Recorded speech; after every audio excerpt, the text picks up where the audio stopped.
top sales. I painted it green. And it's the prettiest boat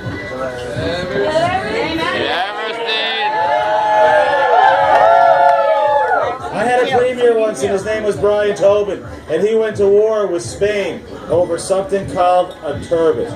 Now I'm not quite sure what a turbot is actually, but I'll be damned if somebody from Spain is going to come take it away from me. I believe in kitchen parties, not raves. I believe in iceberg beer, not Alexander Keith's. And that the puffin is a true, proud, and noble bird. Now a scuff is a dance, and a black horse is beer. And it's pronounced Newfoundland, not Newfoundland or Newfoundland. Newfoundland is the oldest settlement in North America, the youngest province in Confederation, and the only rock you can party on. My name is Skipper Lukey, and I is a Newfoundlander. Skipper! 95%. Mike, can I just have a little bit more volume? Or Sean? 95% of the original settlement in Newfoundland came from 2 provinces of Ireland and 3 shires in England. We've managed to adopt a lot of their culture, history, traits, and a lot of their linguistics, but we actually managed to come up with our own language here, and we call it Newfoundlandese. It's not Chinese, it's not Japanese, it's Newfoundlandese. Now the first 3 words I'm going to introduce you tonight is what I call prog, puttock, and glutch. Prog is a Newfoundland word for food. It's for your puttock, your stomach, and you're going to glutch it back. Means you're going to eat it. Now, this evening your prog is what we call Newfoundland steak. It's good old maple leaf bologna.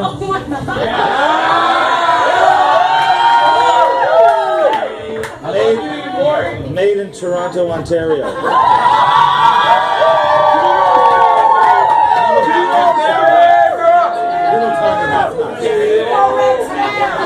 Now the reason why we call this Newfoundland steak is because years upon years ago, the kid that would have this on his sandwich would be considered the rich kid. The kid that would have lobster on his sandwich would be considered the poor kid. And that kid was so poor that if he didn't wake up on Christmas morning with a heart on, he'd have nothing to play with. So I need everybody to take a small piece of Newfoundland steak, and don't worry about it if you're vegetarian, there's not real much meat in it anyway. Brendan, can you grab me one? Can you grab me one? Jan, grab me one. I need 2. 2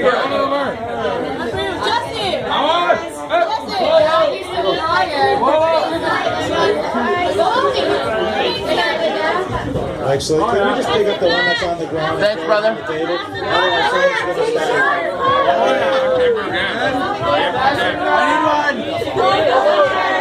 I need one over here.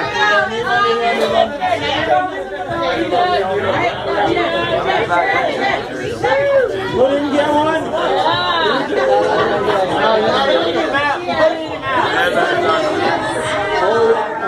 Who didn't get one over here? We all good?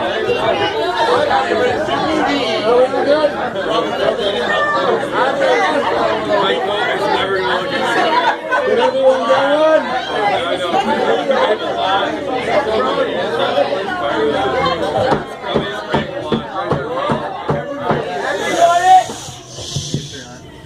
In 1497, there was a man by the name of John Cabot. He sailed the Atlantic and went all the way from Bristol, England to Bonavista, Newfoundland on his boat, the Matthew. And when he arrived, he saw lots of activity in the water. Lots of swirls. Well, he didn't know what was going on, so he dropped his bucket down to fill it up with water. And when they came up to the top of the boat, it was filled right to the rim with codfish. Now, word got out fast how plentiful the fish were in our waters that they traveled from all over to settle here and catch the fish and salt the fish and trade the fish all around the world as a means of survival. In one place in particular was Jamaica, because in Jamaica they make rum. And we loves rum. We loved it so much that we would actually get down on our knucks, our knees, and we would actually kiss the fish, knowing that it was going to come back to us in the way of rum. Yeah!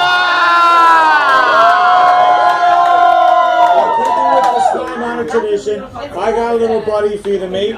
I need you to pucker up and give you a little kiss. Don't worry about getting your picture taken kissing the codfish, because whatever happens here in St. John's stays on.